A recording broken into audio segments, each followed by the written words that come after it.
The Desiring God National Conference didn't exist over 5 years ago. We started it in 2003 on the 200th anniversary of Jonathan Edwards' birth.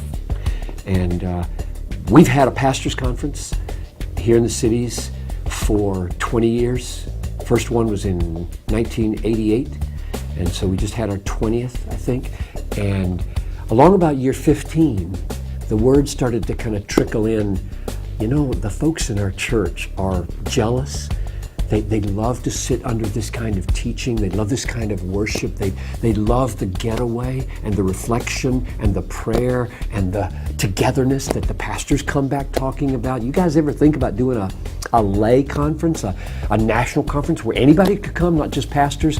And so we saw Jonathan Edwards' birthday as well, let's try it. Let's do it at the Minneapolis Convention Center and let anybody come who wants to come. It's a magnificent room. It holds about, 3,500 or so if all the doors are open.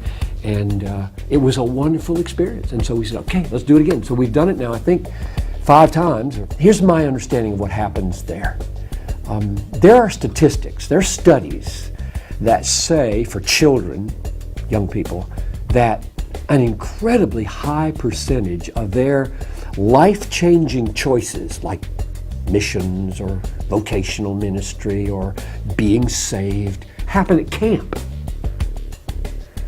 And I've often wondered, why is that? And is there a similar phenomenon for conferences?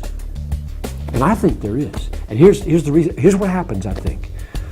A couple, a married couple, gets away.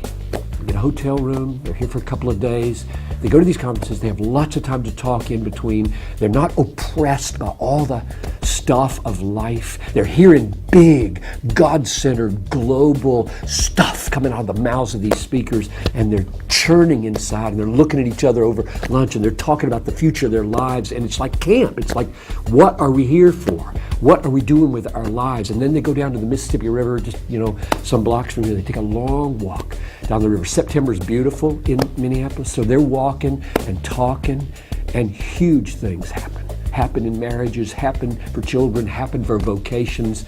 So I just think one of the reasons conferences are good is with a change of scenery and a change of pace and a focus on big ultimate realities and a time for friends or family to connect, God has an opportunity to break in ways that He doesn't otherwise. So I would just, in general, say to folks, conferences that don't talk endlessly about how-tos, but lift up God, have great God-centered worship, give you time to reflect, hold the potential of life-changing adjustments in your whole being. So I think the National Conference is a valuable thing and would commend it to anybody to consider.